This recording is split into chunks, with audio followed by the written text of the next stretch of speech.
The Ride Home Rants podcast is brought to you by Reaper Apparel Company. Reaper Apparel offers a casual line of superb fit, finish, and comfort. We design for those who refuse to die slowly and choose to live untamed. For those who aren't afraid to face the dark, for the ones that thrive in it, and for those who can appreciate life through a grim lens. That's Reaper Apparel Company. Go to the link in the description of this episode, use the promo code Mike Bono, and get 10% off. Also, the Ride Home Rants podcast is brought to you by my own personal merch store, the Stupid Should Hurt merch store. I have hats, I have t-shirts, hoodies, coffee mugs, water bottles, notebooks, you name it, I've got it. The description and the link for that will be in the description of this episode. Also, right now, if you use the promo code WELCOME, I will give you 5% off of your first purchase. That's the Stupid Should Hurt merch store. Also, the Ride Home Rants podcast is brought to you by Tactical Brotherhood, all American-made apparel, which helps support the Second Amendment. You can also find all this in the description of this episode with the link, Tactical Brotherhood. Part of every proceed does go to helping veterans, as it is a very good cause. All American-made products made right here in Minnesota. Go and check them out. Use the promo code PATRIOT15 to get 15% off your purchase. Now, let's start the show. Welcome, everybody, to another episode of the Ride Home Rants podcast. This is, as always, your host, Mike Bono. I have a great episode for us today, but as always, make sure you peep the sponsors that were mentioned in the beginning. That is Reaper Apparel, Core Wealth Benefits, and as always, my own personal merch store, the Stupid Should Hurt merch store. My guest today, he's returning back to the show. It is just a solo show. We had him and his brother on earlier in the season. Jason Bickel rejoins the show. Jason, what's going on, brother? What's happening, man? How are you? Oh, another day in paradise for me here, man. So, we're going to talk a little bit more about you. You know, now that we don't have Adam in here, you know, hogging all the spotlight like last time, you know. Good. So, you'd actually coached this year again too, as well. You know, how did the year go for you coaching, and you know, where did you coach at? It was a tough year. Me and my brother, I left South. I was at Woodley South the year before. And I think when we talked last time, we were in the process of making that move and went over to Orange in Pepper Pike, one of the suburbs of Cleveland. Yeah, it was the program is in a rebuild right now. Handful of down years, kind of rebuilding the culture and rebuilding everything, really. It's a lot going on. It was a tough year. Yeah, things not a lot of wins. Yeah, those rebuilding years are tough. You know, yeah. I was a part of one, I guess, really back in high school, from my high school, Brook High School in West Virginia. I believe it was into my junior year too. You know, at all times, you know, late into your high school career as an athlete, and it's just like, we don't have a good quarterback. We lost all of our receivers. We lost our running backs. What the hell are we going to do on offense? You know, our defense was still pretty well intact, but you know, can't win games if you're not putting points on the board. You know.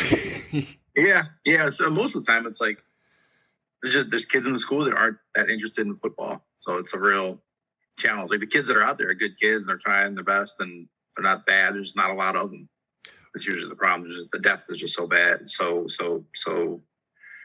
not deep. You know, it's so shallow. I guess it makes it more challenging. I'm noticing that too. Watching my son grow up and play. I mean, he finished his junior high season. They had a rough year too as well, but they only had 13 kids on the team. You know what I mean? So yeah, one thing I wonder with where we are, like 2022. You know, there was a lot of CTE conversations, you know, 10 years ago or so, maybe a little less than that, probably 8 to 10 years ago. Yeah. And I think a lot of Pee Wee leaguers by that. A lot of parents pull their kids out of football. So I wonder if, you know, certain areas are feeling that effect of latecomers to the game where guys aren't playing ball until 7th or 8th grade and they're not as not up to speed when they're freshmen. They're a little behind kids that have been playing since they were 6, 7, 8 years old.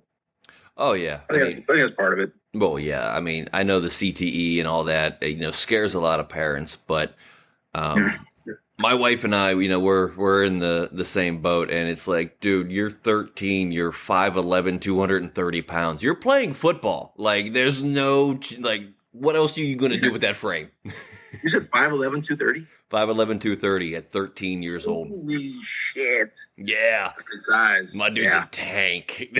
Wow.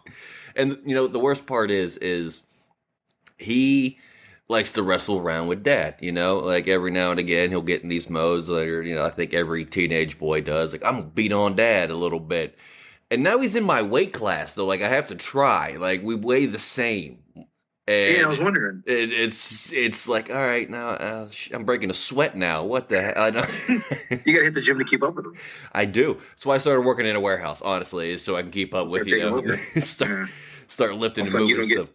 You're not getting seconds anymore. He's got the food. Oh, absolutely. I can't keep him fed. It's unreal. But yeah. So what is your coaching background? And you had a couple good bit of stops along the way while you were coaching. So take us through those. Started coaching in 2003, 2004. Kind of bounced around a handful of different schools in the area. Usually, the head coach gets removed and then the whole staff's canned and you're off to find something else. Most of the time that was the situation. But I've coached mostly on the defensive side of the ball. Defensive coordinator for about half that time. Like I said, I started like 03, 04-ish. So about 18, 20 years, somewhere around there. Coached at Eastlake North, coached at Willoughby South. Handful of trips to the playoffs, about 6 or 7 rounds to the playoffs. So yeah, I've been doing it a little while. I think actually this year I've recently decided I'm probably taking a step back, kind of going to more of a volunteer approach and just work on some other things.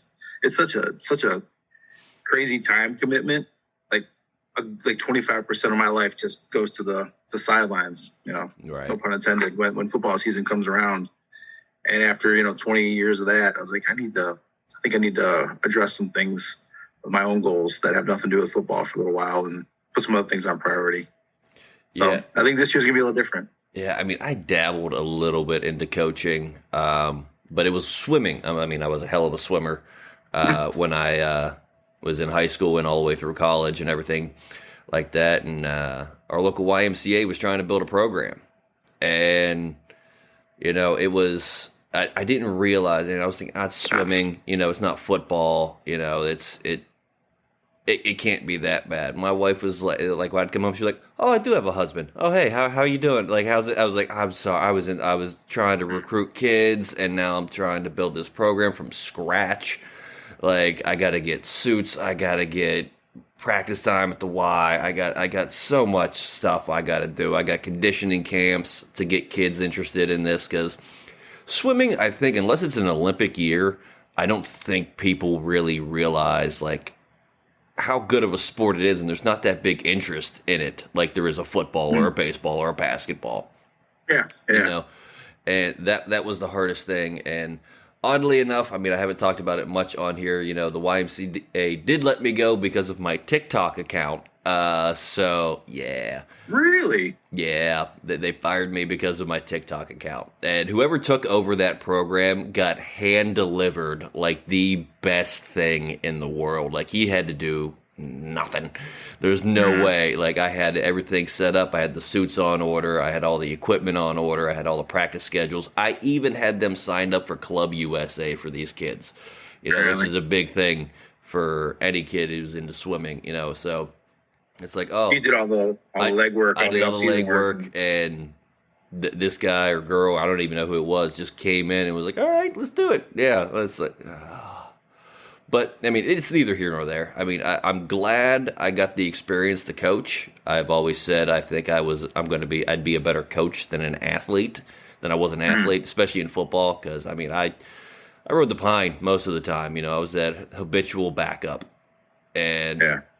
I knew my role, and I executed my role on scout teams and everything like that, and special teams. I was a special teamer too as well. But my wife just looks in awe at me when I'm watching a football game or anything like that. She's like, I don't know why you're not coaching. Like, really, like, you need to get into coaching. I was like, I've thought about it so much, but I don't have the time right now with my comedy schedule and my work schedule as it is right now. It's just not in the cards. I wish it was, though.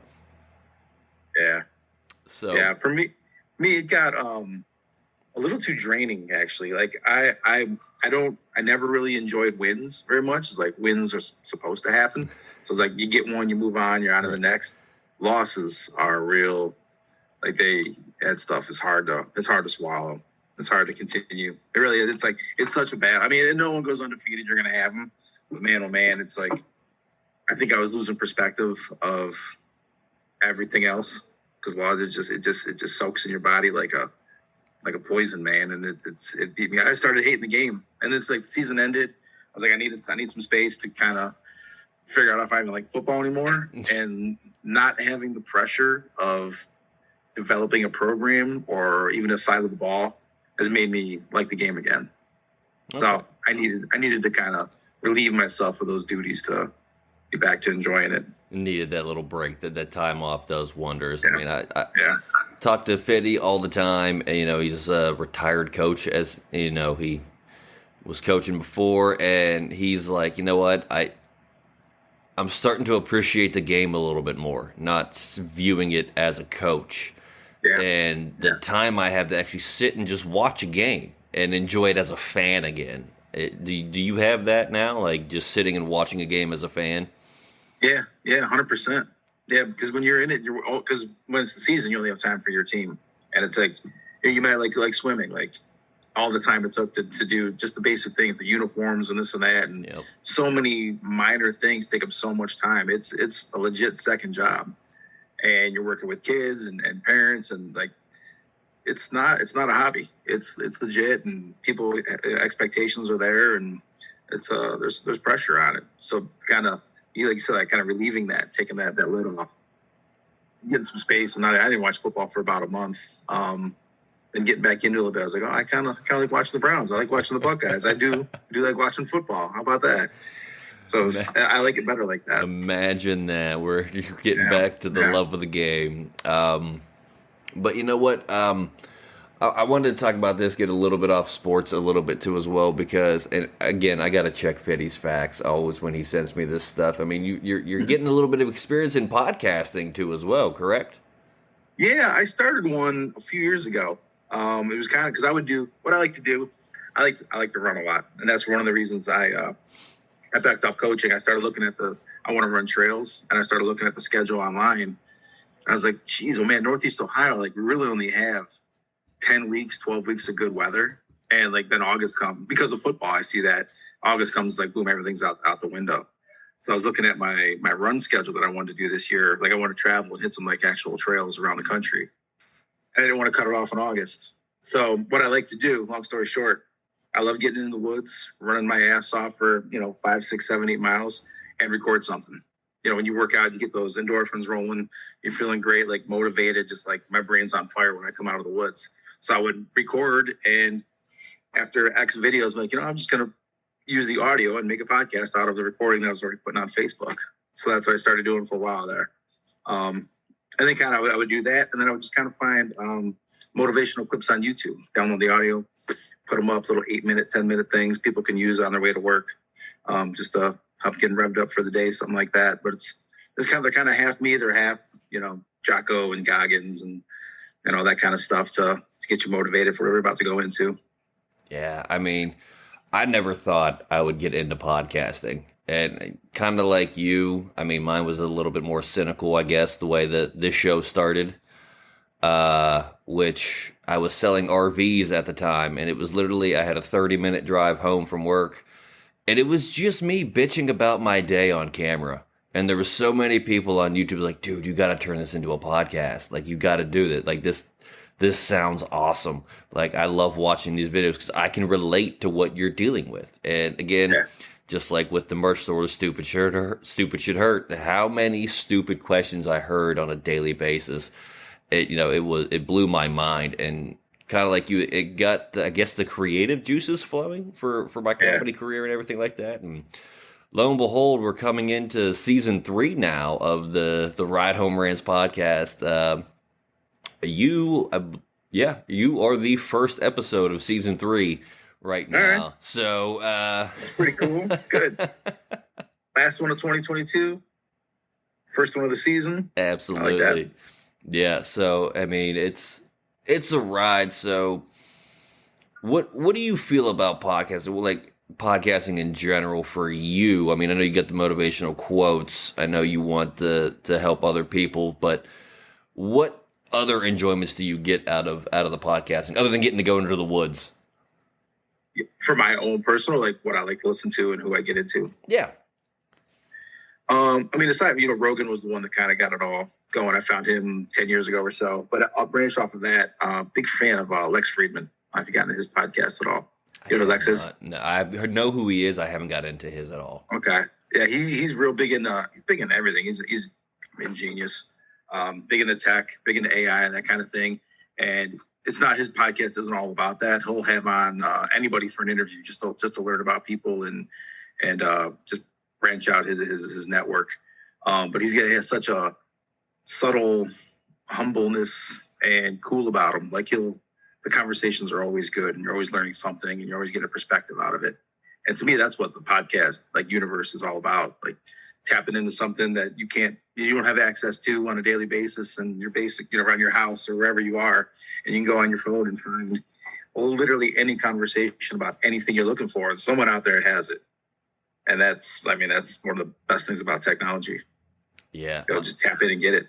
My wife still doesn't get it with podcasting. Like we make trips back home for, since we moved to Zanesville, Ohio, it's about 2 hours away from where both of us grew up. So when we're going back to see family and all that, it's like, hey, we got a 2-hour drive. Why don't we listen to like a podcast or two instead of just the same bullshit that's on the radio? Mm-hmm. Every 5 songs, you're hearing the same damn song over and over again. I was like, let's do that. She's like, I don't get it. It's people talking. I was like, you're not listening to the message then. I mean, even my show has messages in it that people don't get. Yeah, I mean, a lot of times it's just people ranting about stuff, but since Fiddy's come on, getting to talk to people like you and all the entrepreneurs that we've talked to and the business owners and the coaches and, the doctors and everything like that, it opens up people's minds to a lot of other things. And I love podcasting. I mean, I never thought I would. I really didn't. I used to make fun of podcasters all the time. Now I am one. So, Yeah. And the coolest thing about it, like you said, your wife wasn't into it. My wife's not into it yet. I think she's kind of starting to think about it because I'm always sending her clips of things. But literally anything, whether it's trying to build a skill, like whether a real estate podcast or a woodworking podcast, that's there, or just a conversation of whatever, two guys bullshitting, something like this. Like anything you want is out there somewhere. So someone has a podcast they're interested in. They just haven't found it yet. Yeah, she's coming around. I guess she's coming around a little bit. I got her into Two Bears, One Cave with Tom Segura and Bert Kreischer, two of our favorite comedians. I would love to be able to work with either of them, but we just love that it's just those two literally sitting and talking, and the show starts like they're literally laughing as the show starts. Like it's going to be a good show when both of them are just laughing their asses off as they're talking, like before the show even starts. So we enjoy listening to that one every now and again. I can get her to listen to it because I show her clips all the time on TikTok, and she's like, I want to hear the rest of the story. I was like, well, let's listen to the podcast and you'll hear the rest of the story. It tells you what episode, what one to even look at. And is that your favorite comedy podcast? Those two?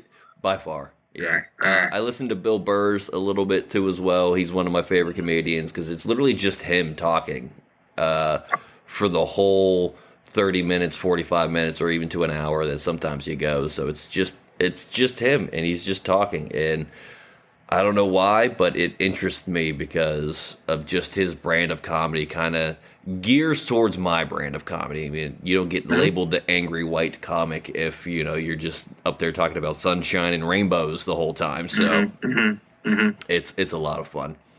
That's cool. So, are you personal training too as well now? I mean, Yeah. coming out of the season, that was one of the things I wanted to get back into. I was a trainer, strength coach for about 15 years or so. And then it really never stopped. It just always paused for football season. So again, coming out of the season, I was like, I need to get back into something to get me some wins. I need to feel wins again. And the best place I know how to go get that is in the weight room with one-on-one clients and working with teams. So immediately I was, fortunate enough to pick up a couple teams to run their off season. A couple old clients reached back out to get back in the gym and get after it. So it was like, I just flipped and we're off and running with that. And that's been fantastic. That always leaves me with more energy than what I went in with. And that's the goal. Yeah, I remember when I was in the gym and that feeling afterwards. I mean, I've worked with personal trainers. I've ran a gym, and I got to talk to a bunch of personal trainers in Anytime Fitness back in Steubenville, Ohio, and it was getting to see their mindset and just how they come in every day. I mean, I was like the office manager and everything like that, so I was kind of stuck to the office most of the time. And there was one in particular that she would come in. It'd be like 6 or 7 in the morning, and she'd have this bubbly, go-get-'em attitude like most personal trainers have. And I'm already on my second cup of coffee trying to wake myself up to make the calls and all the stuff that I have to do to keep the gym running. And there was one day she came in and she was like, Mike, I went, get out. No, I'm not ready for this right now. And then she goes, you know what? No, I'm tired of you being a grumpy gills. Come on, we're going to go do a workout. I was like, what makes you think I want to work out at 6 a.m. right now? Like, I got so much. She goes, no, you can pause. Come on. So she put me through a workout. And after that, I was like, I hate that you were right. I hate that you were right. Like, it angers me that now I have more energy to do what I need to do and get the day done from working out. Get out of my face. Like, why were you right? And she was just like, I told you, I've been telling you this for months. You need to work out with me in the mornings. I was like, all right, we'll work out in the mornings when I'm here and you're here, and we'll do a workout in the morning, and then we'll get our day started. So awesome. It was something that, it did. I don't know how or why. Maybe being the personal trainer, why you get that burst of energy after a workout. Is there any science to it that you know? Oh yeah, one, as you said it, like just the feel good. And yeah, I mentioned it earlier about the endorphins of the running. The brain chemicals that get revved up when you start moving, between the oxytocin, everything that just starts generating as far as the feel good brain chemicals, the numbing chemicals, everything that you have moving, the heart rate, getting the blood pumping, that deep breathing, all of that helps kind of especially first thing in the morning, helps jumpstart your day, put you in a better mood, better outlook. Everything about it just starts to, like, that first day you got a little high going, right? Like you felt good coming out of it.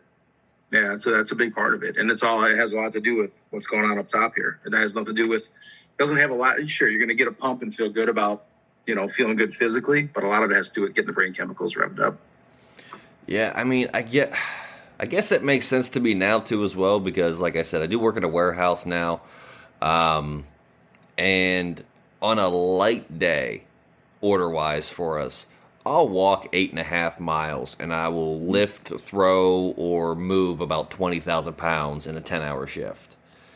And throughout the day, I can feel myself thinking more clearly about what I have to do, even during it. And I write a lot of jokes. I try to, hopefully I can remember on my breaks, and I hurry up and put the notes in my phone when I can get back to my phone, because I'm not allowed to have it on me. But, do you see anything like that? I mean, because on this past, like, we just finished Christmas and all the holiday season and everything like that. So it was a good 15 to 20 miles I'd be walking a day. I'm actually down about 50 pounds in about 3 months just from work. Damn. And good job. Yeah, it drives my wife crazy so much. Yeah. She goes, it's been 6 years. All that hard work I did to fatten you up and put a little bit of meat on your bones. 3 months of work, and you're down 50 pounds. I'm back down to the weight I was when I met her, which is 170 pounds. No kidding. And yeah, she had me up to 220 pounds at one point in time. She had me. Yeah, she had me up too. She had me because she is a phenomenal cook. I look forward to the day she's off and I'm working. I'm like, oh, I'm coming home to a home cooked meal. I can't wait. It's gonna be so good. She knows my inner fat man, and she knows that button to push, and it's food for me. And yeah, dudes can lose weight fast. That's what she says. She's always complaining that, oh, well, she wishes she could lose weight. And she goes, you know what? Screw you for being able to lose that and not even trying to lose weight. I was like, I don't, you know this. You were an athlete too. So, like, well, you know men lose weight faster and easier than women. I don't know why, but it happens. Yeah, a lot of it's muscle density. The metabolism just gets cranked up faster, hotter. You have more muscle, and that burns fat. Yeah, and like you said, you went from, you said you're walking, 8.5 miles a day on your feet, lifting heavy all day long? On a light day, yeah. That's legit. Yeah, during the holiday season, I think it was about 50,000 pounds.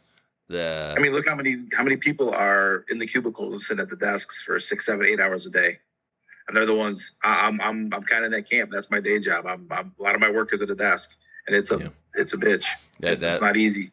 Before, this warehouse and the comedy, I worked retail. A lot of times I was behind a desk, sitting there waiting for customers to come in.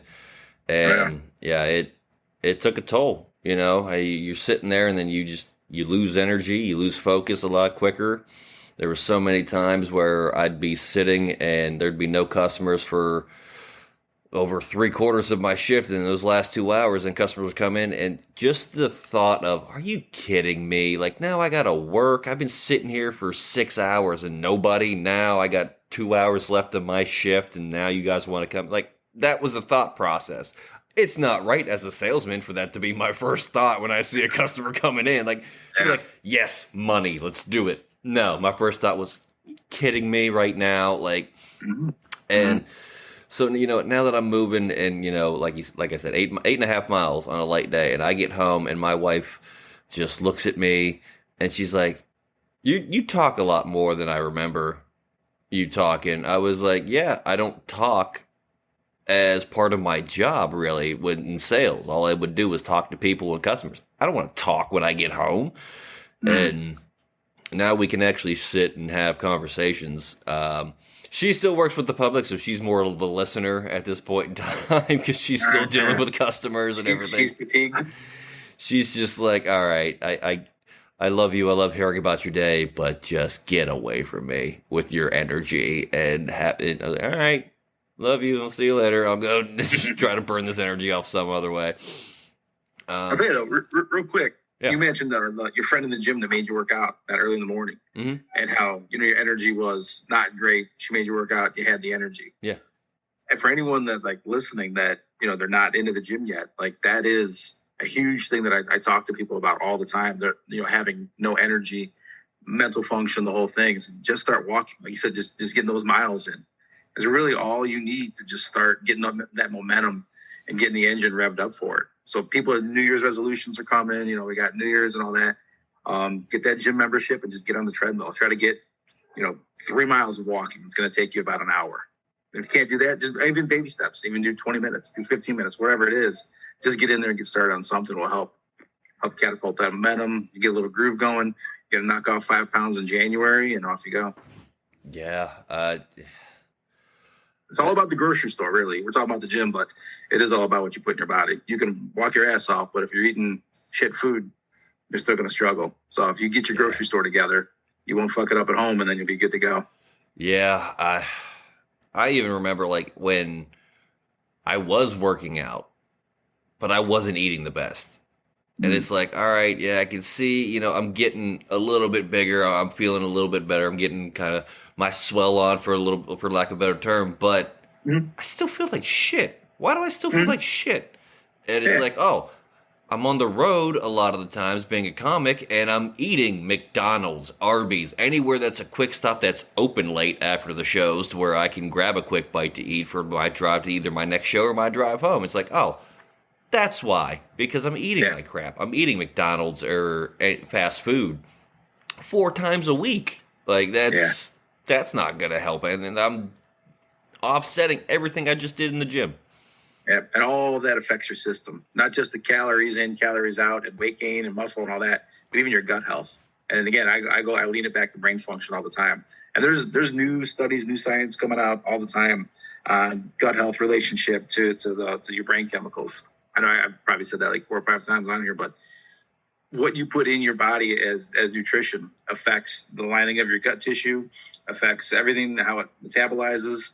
And I don't know the science on how it directly affects, how it all gets everything revved up here, but it is. Google it.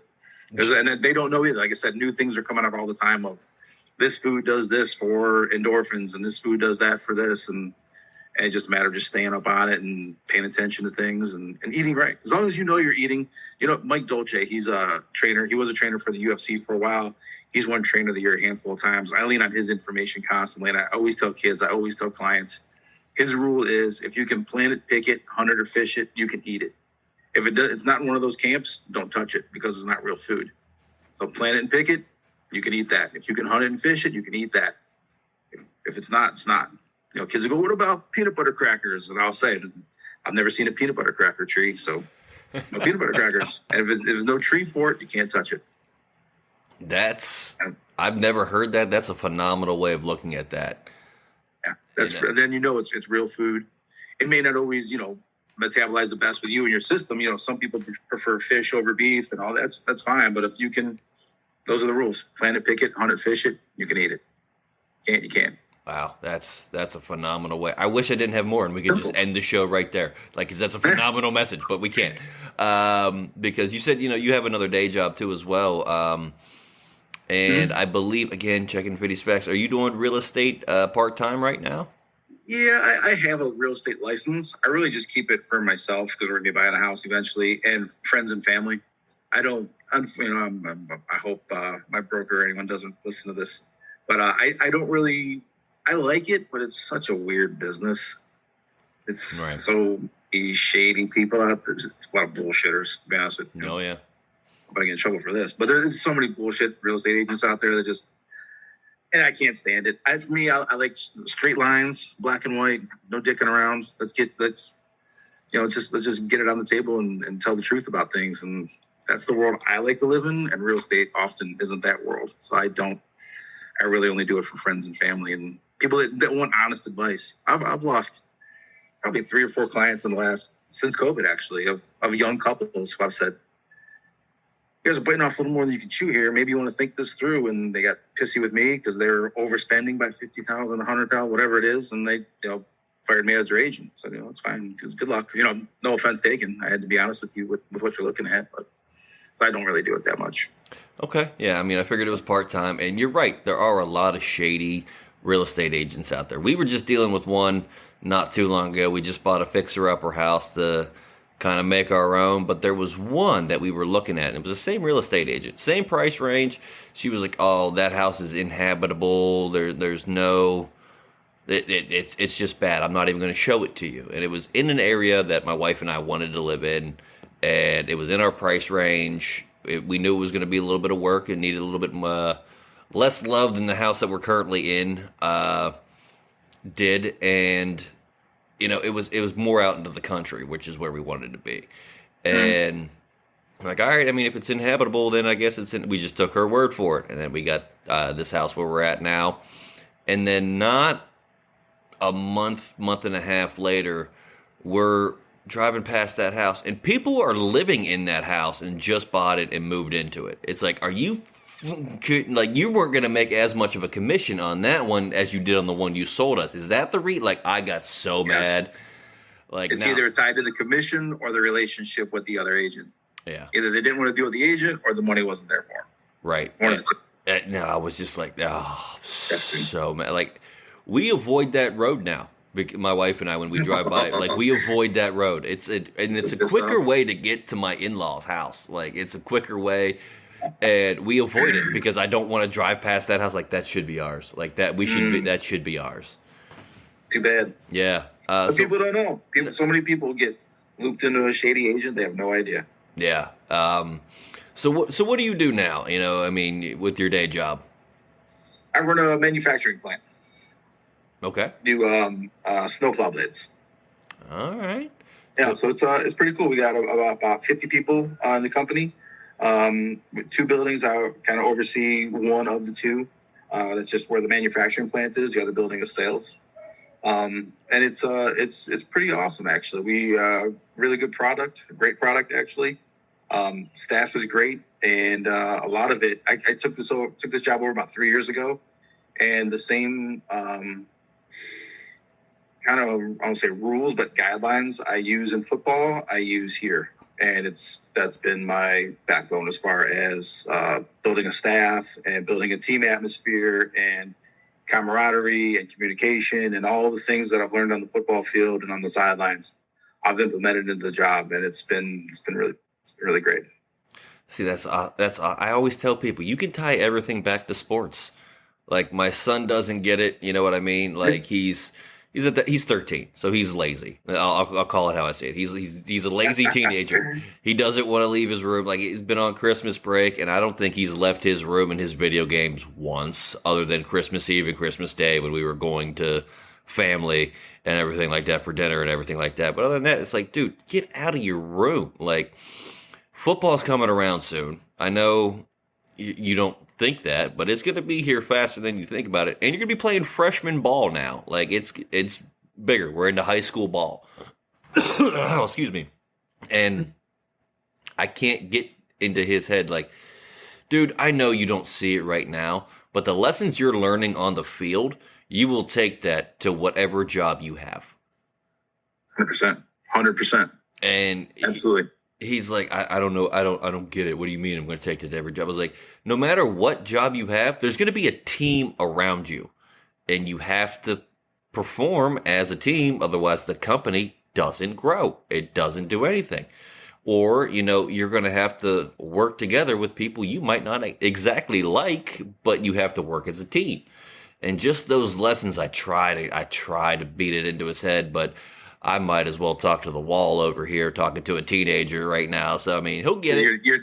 You're dad. I'm dad. He's not going to listen to dad. Someone else is going to say the exact same thing, and he's going to go, "All right, I get it," and you're going to be like, "You son of a." But it's just dad. That's just dad. Yeah. Yeah, I get it. It's true. Like everything you said is 100% true. I have a work ethic.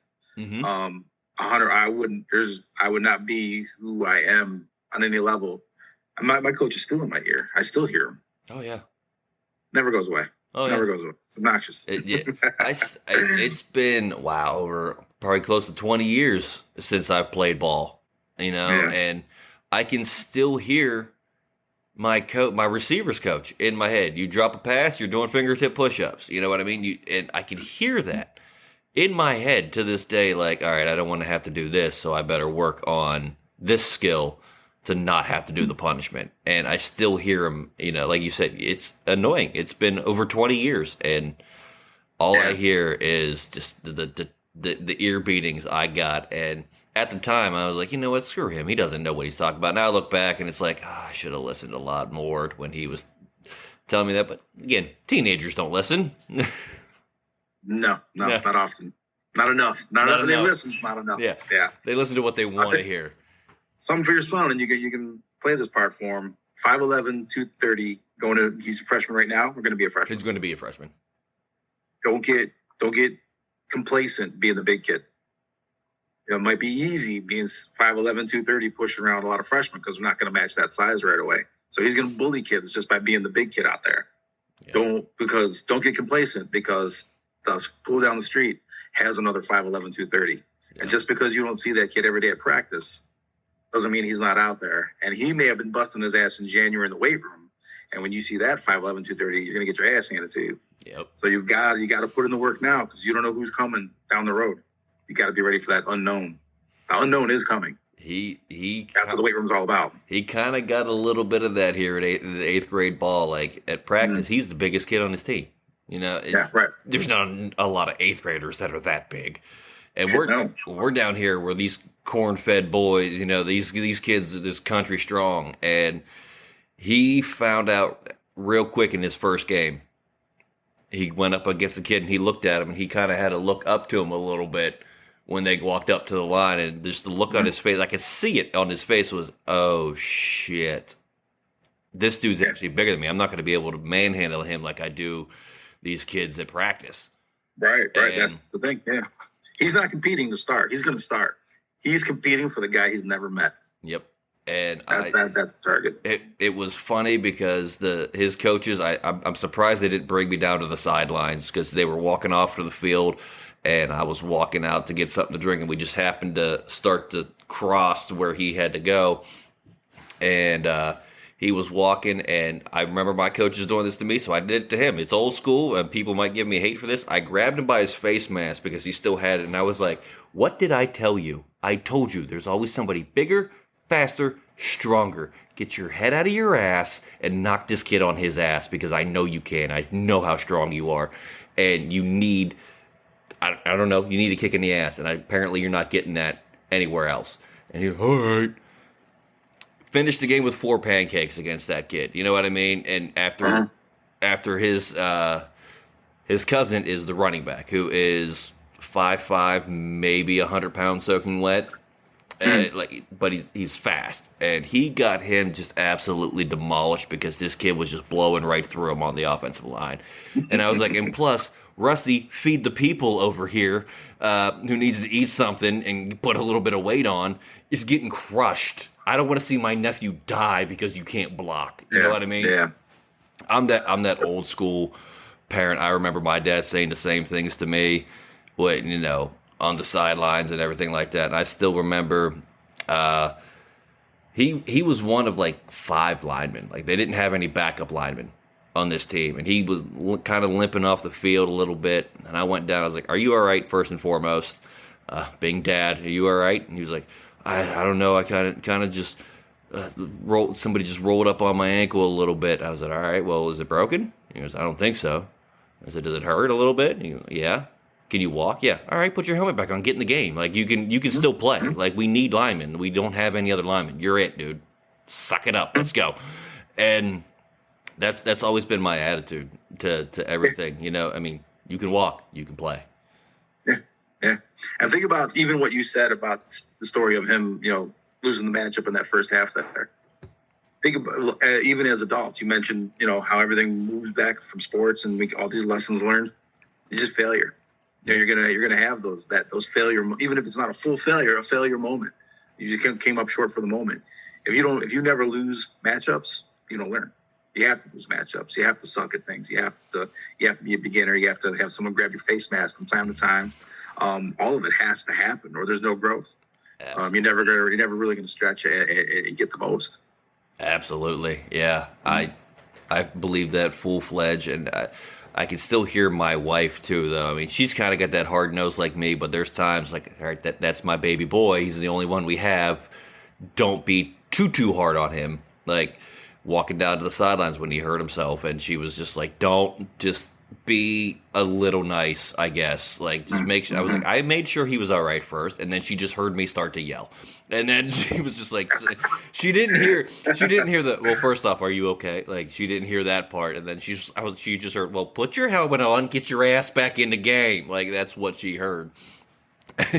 And she was like, "I told you to be nice." I was like, I asked him if he was all right first, and he said, "Yeah." I said, "Get back in the fucking game. Like, let's go." Needs it. Yep. But hey, Jason, I feel like I could talk to you all day, but we are running down near the end of the episode here. And just like last time, you're not getting out of it. We have a fast 55 for you.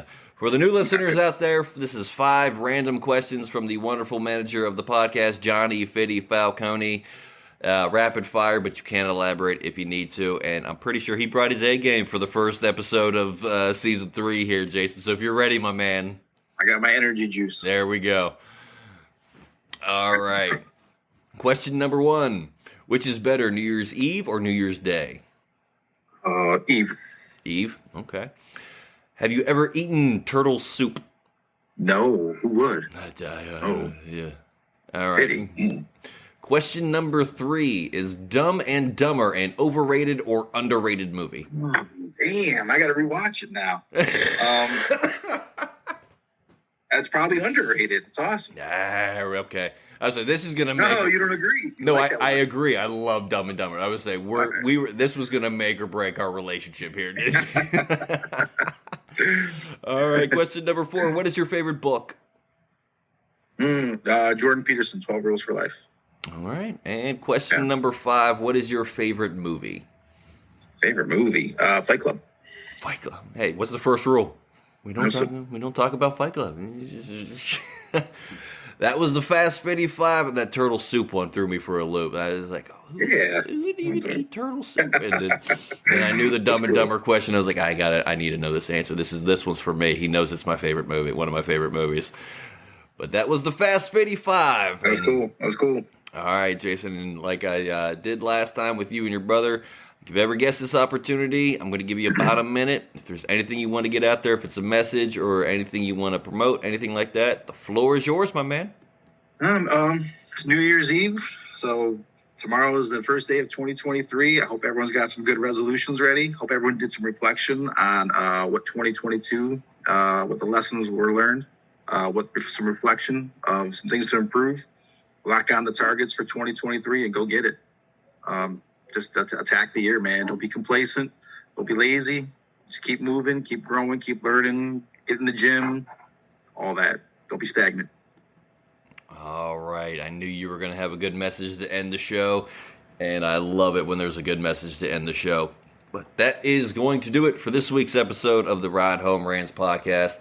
I want to thank again Jason Bickel for joining the show. It's a lot of fun, brother. I really appreciate you coming back on and being a part of the show. This time we get a little bit more you and a little less Adam, I guess. A little bit. It's always better. Always better, yeah. As always, if you enjoyed the show, be a friend, tell a friend. If you didn't, tell them anyways. They might like it just because you didn't. That's going to do it for me, and I will see y'all next week. The Ride Home Rants podcast is brought to you by Dubby Energy. Energy drinks made for gamers, streamers, and podcasters alike. For gamers, streamers, and podcasters alike. Go to the link in the description where you can find the best energy drinks out there. Less caffeine than a cup of coffee. Also, no jitters and no crash afterwards. Use the promo code Mike Bono and get yourself 10% off. Also, the Ride Home Rants podcast is brought to you by my favorite sponsor of the show, and that is Shank It Golf. Golf apparel made for the everyday golfer. We might not go out and shoot a 6 under par. We're probably going to shoot a 6 over par, but this is going to give us the gear that's going to help us rock it on and off of the course. Go to the link in the bio, use the promo code Mike Bono, and get yourself 10% off there as well.